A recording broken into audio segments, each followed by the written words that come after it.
In this video, we are going to be talking about all of the Lancers in FragPunk. So let's get right into it.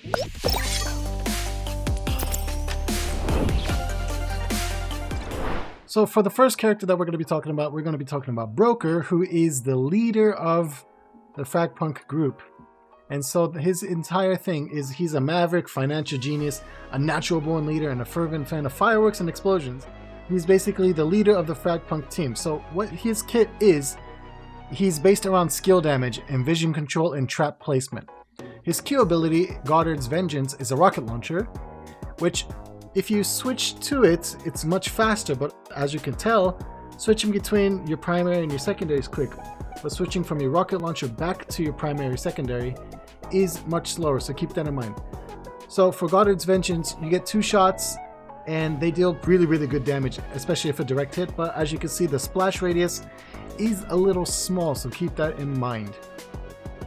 His E, Smokestack Lightning, is a throwable gadget that generates a smoke screen around the projectile. As you can tell, it requires 2 bounces for it to fully activate or travel a set amount of distance, which you can see the set amount of distance here.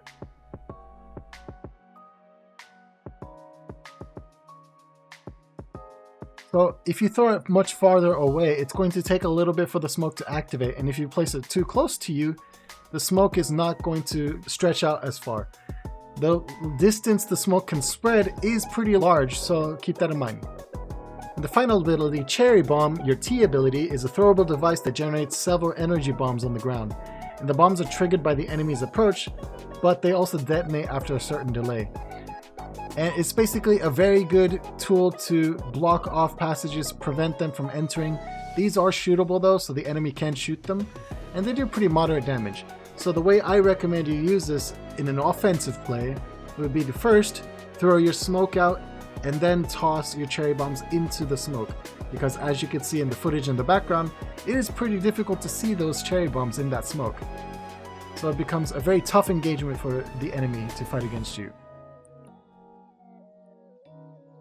So next up we have Nitro, my wife. Her name is Nanay Lopez, and she's a cheerful gearhead whose combat drone Chug Chug destroys any Lancers or Jaywalkers who trigger her admittedly short temper.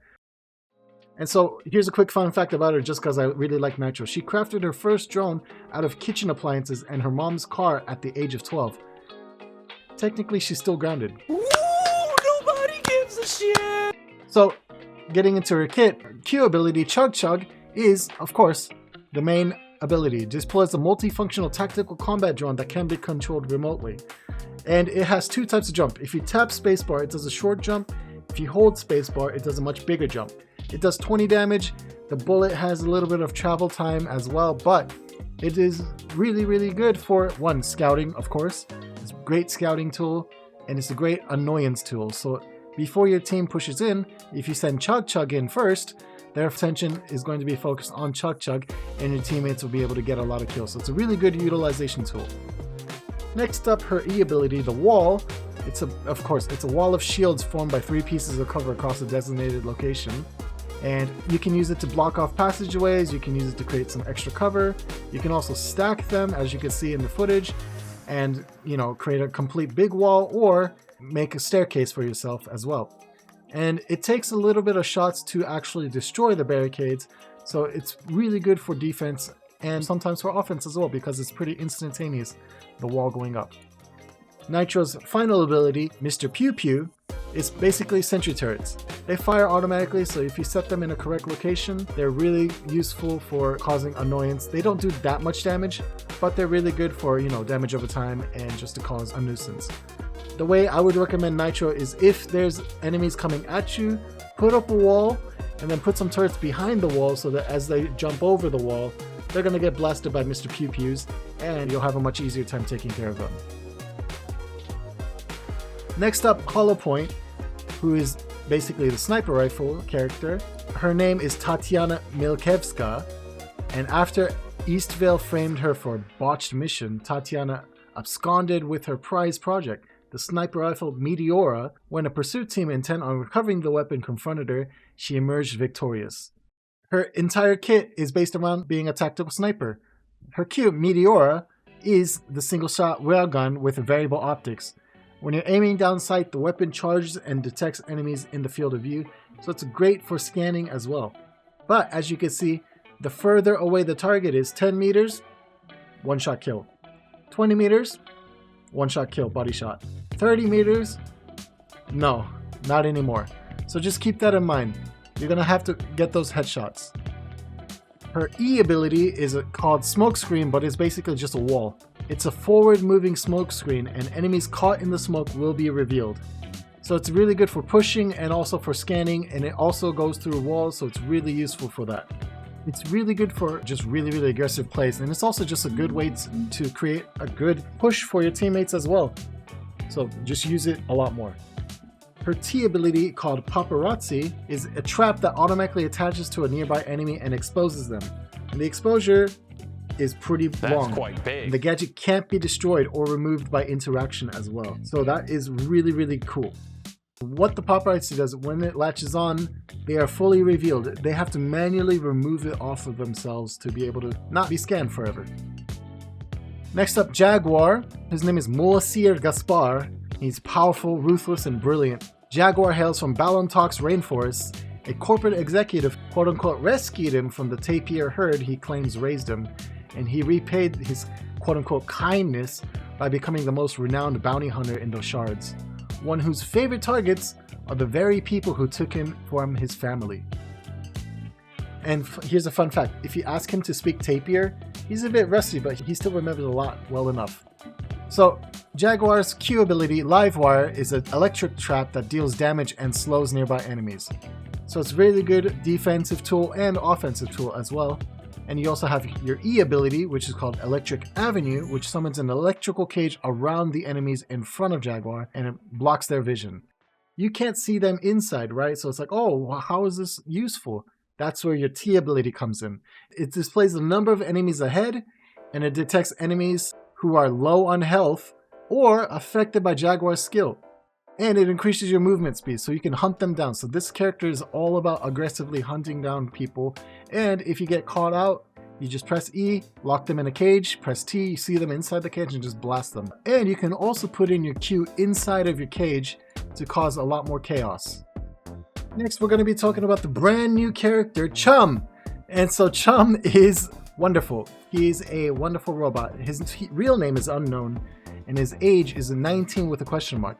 Chum is a stone robot from the ruins of an ancient civilization in Balontox. It took Nitro's mechanical expertise to rebuild and reboot him. He has lost his memories, alas, so now he is curious about everything in Acme. He is the only known non-living entity that can rebuild himself out of Gluonite after being destroyed. And his goal is to make new friends, starting with a stonefish he called Chomper. And so here's a fun fact about Chum as well. Chum sincerely believes that he is a human being. His fellow Lancers play along with this since he's so adorable. And so, starting off with his Q ability, the main ability for him is Chomper himself. You release Chum's best friend Chomper, and Chomper patrols the area he's deployed in and will chase down enemies to bite them.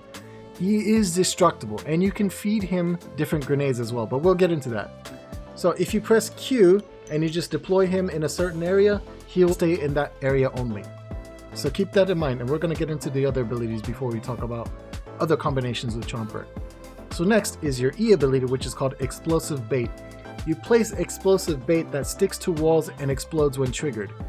And when Chomper is fed this bait, he enters explosive mode and follows Chum, and he charges enemies to explode on contact.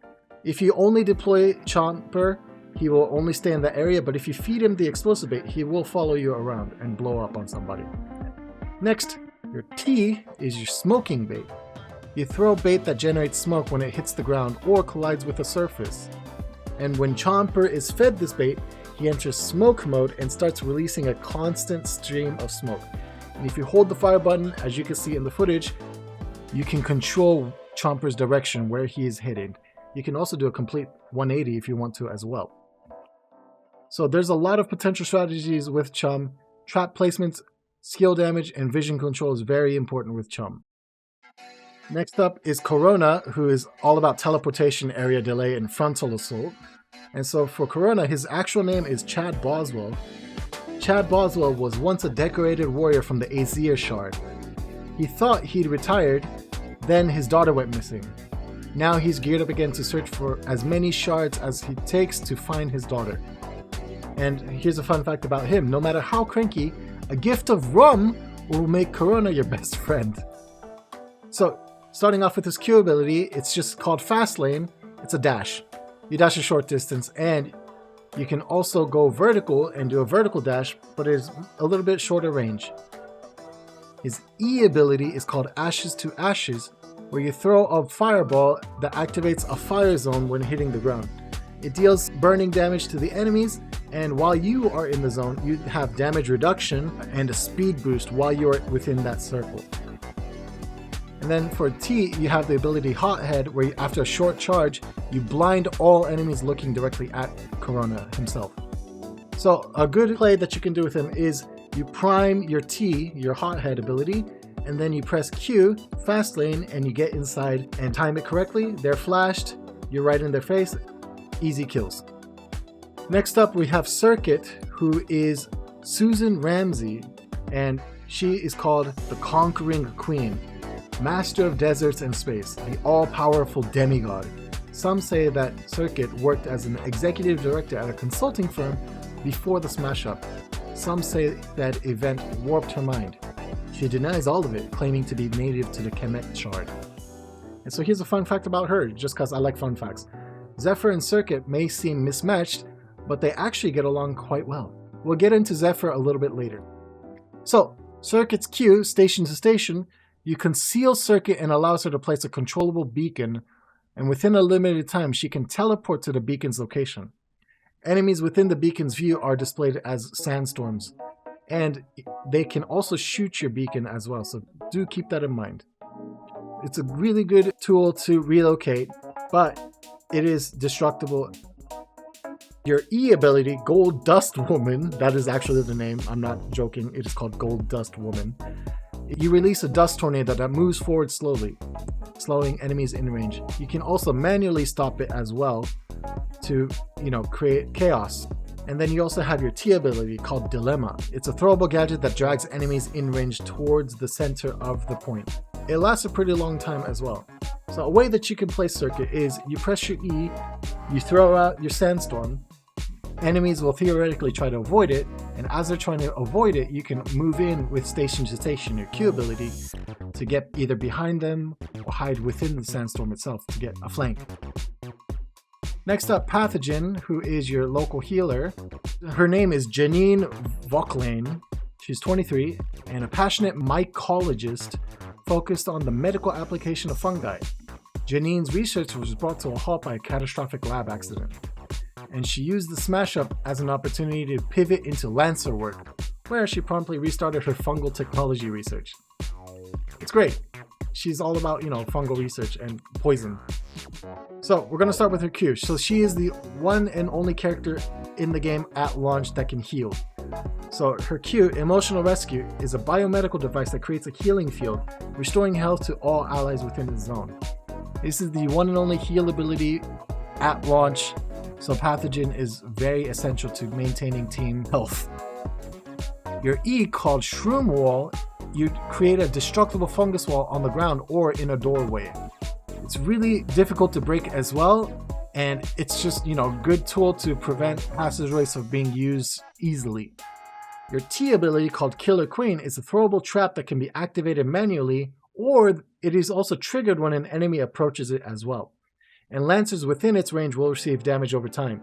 So it's a really good tool to prevent passageways, and it's basically kind of like a trip mine. She also has a unique passive where she is immune to poison damage, so an enemy pathogen will not be able to damage an ally pathogen, so just keep that in mind. So I mentioned Circuit is friends with Zephyr, so let's get into Zephyr. So Zephyr is your local assassin character. Her name is Franka Bjornsdottir, very difficult to pronounce. Zephyr may appear ice cold, ruthless, and deadly, but she absolutely loves cotton candy and ice cream. So be advised, any tactical action involving Zephyr must be pre-approved by Kepler Corp. And also a note, she may experience sudden headaches, emotional instability, or unusual behavior during combat. This is normal. Remain calm and return her to Kepler Handler. Yeah, that's her file. Pretty interesting, but her entire kit is all about being an assassin. Her Q ability, called Midnight Rambler, makes her invisible. She enters optical cloaking mode, and only melee weapons are usable in this state. And this mode deactivates upon taking damage or when firearms are used. And as you can see, if you do backstabbing with a right click ability, it is a one-hit kill. Left click is 2 hits.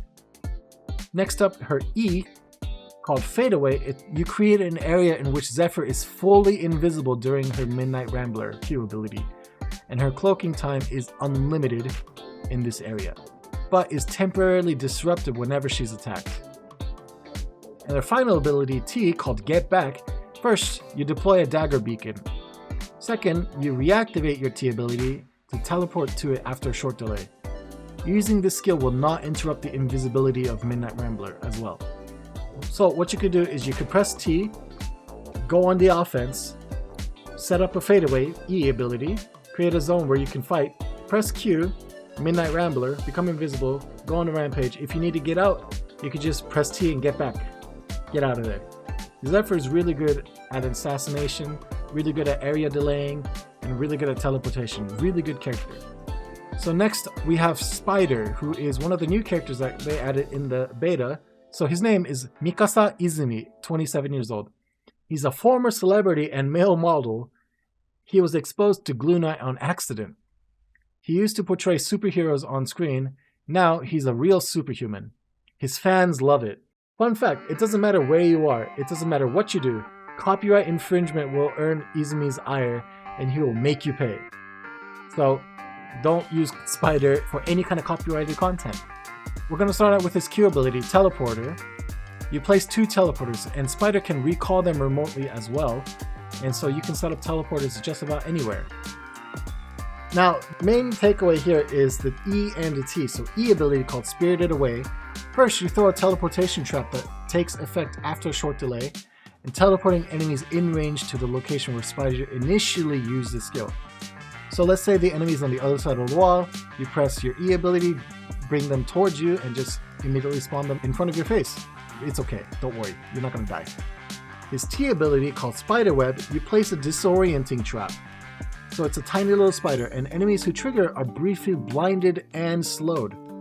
So a good way that you can use him as a potential playstyle is use Spirited Away to teleport an enemy where your spiderweb is set, so the instant they are teleported to you, they get blinded and slowed, so they are even more disoriented, and you'll have a much easier time culling the enemy horde.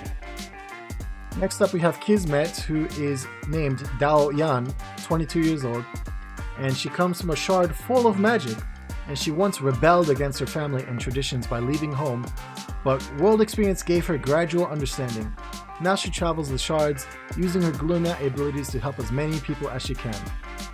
And so here's a fun fact. Kismet and Nitro made a mean street racing team. It's kind of great.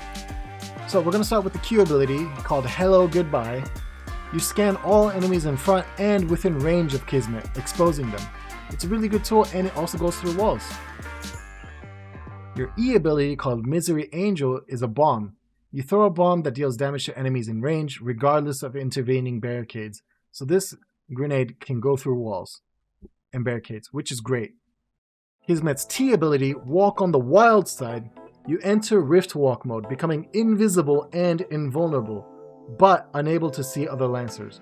So with Circuit's ability, you can see them and they can shoot you. With Kismet's ability, you can't see them and they can't shoot you. So it's a little bit of a balancing act, but you go very, very fast. It's really good for relocation as well.